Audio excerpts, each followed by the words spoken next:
Look at this heat. Sophie McCulloch, late call-up to make it here to Western Australia, but she got here in time to take on Bronte Macaulay. Sophie got in because of Tyler Wright's injury. She had to withdraw at the last second. Soph got the call-up, and she's ready to charge. Snake, two of his athletes in the same heat, and unfortunately, one of them's going home. Chattering off the bottom, throwing down the carve. Sophie McCulloch getting the late call-up to the withdrawal of Tyler Wright due to injury, and she'll punch out that section, so not a whole time for rest, and she'll get punched in the face by the final section. Sustained a pretty gnarly injury, so yeah, I just know that if there's a big section that presents itself, she's not going to back down. This wave was difficult, man. It had a lot of lump and bump. You could see her just trying to navigate her way through it, and you think about it, right? So she made her way here yesterday. Jesse, you might know this. Like, did she even have a chance for a free surf yesterday afternoon? That is a fan favorite right there here in WA. Scruff on one with a lot of white water on the face. Hard to set a rail with that kind of foam there, and she'll just lay down.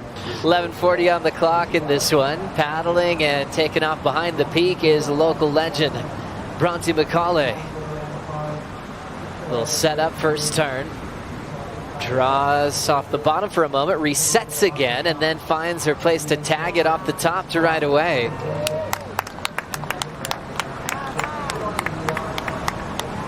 So being patient out there, waiting for her right target to show up, and she had to wait till that end section to really lean into it, chasing a 5.16 for a lead change. But also an incredible backhand, Jesse. What'd you see on this one? This is the epitome of a local wildcard. Just where she read this wave.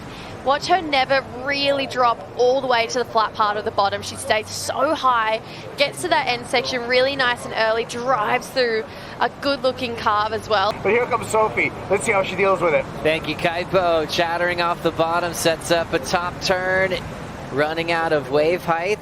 Another one with a ton of foam on the face. This one she's able to track a bit better.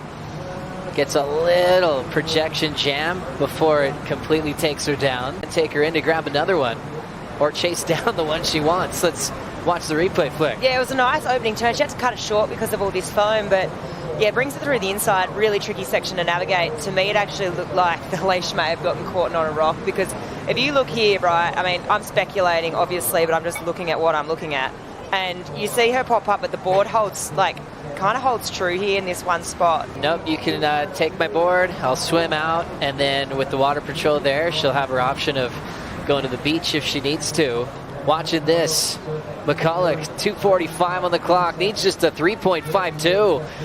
Cracks it there with some speed, lays the rail over. Had to chase down a backup board after she had to rip her leash off.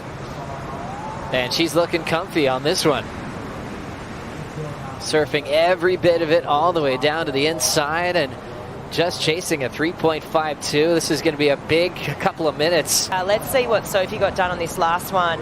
You know, potentially could almost be her last roll of the dice here. We did see her paddling back out, but nice turn there. She cuts it short, brings it back around here. It's just crazy that, you know, she's creased one board. You know, the other one, you know, she kind of probably had to release the leash. So it'd be interesting to know if she'd even, you know, really how much time she spent on this board. Is this her, obviously not her first choice as well. So tough one there for Bronte's crew, counting out the clock as she will exit out in round one. And it will be Sophie McCulloch. Late phone call to get here to the West once Tyler left the event with injury, and she's successful in making it into round two. Thanks, Ronnie. Soph, congratulations. That was tough going. What was the deal out there? I mean, it looks like it's cooking, but how hard is it to find the right wave? I think it is cooking. I just made it look as hard as it could possibly get. So, yeah, it's not always pretty, but I'll take it. Mate, last time I saw you, we were pulling on the rashies for the Stone and Wood Afternoon Delight 20 session. A week later, you're getting the call up, you're pulling on the rashie, paddling out, pumping Margaret's.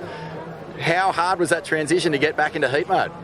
Yeah, it was pretty difficult. Got the call up yesterday, so I'm running on 2 hours sleep, and creased my favourite board this morning, and for some reason I still thought I could ride it in my heat, but felt like I was riding a twinning out there. So thank goodness leggy got stuck on the reef, so I yanked it, and the next board 5.11 felt so much better. So yeah, like I said, it wasn't pretty, but I'm happy I managed to somehow squabble my way through. Mate, you know what? It's crazy. Like, no sleep, getting the call up so late, having a heat like that. The good news is they rarely have back-to-back heats like that. So, you know, with a bit of rest and a bit more prep, you'll be able to approach this next one with a lot more confidence. Yeah, it's funny, like being the wild card and being last minute, you'd assume like you don't feel any pressure, there's nothing to lose, but I want to perform like just as much as all the other girls in the draw. Like I pride myself on being able to surf, so hopefully next heat I can put on a better show than that. Well, you did extremely well. That was a dangerous heat against the wild card, Bronte Macaulay. Best of luck, rest up, we'll see you in the next one. Thank you. Just a shout out to my mum. She got quick on the flights yesterday and came over with me and did all the driving, so thanks Mum, love you. On your mum.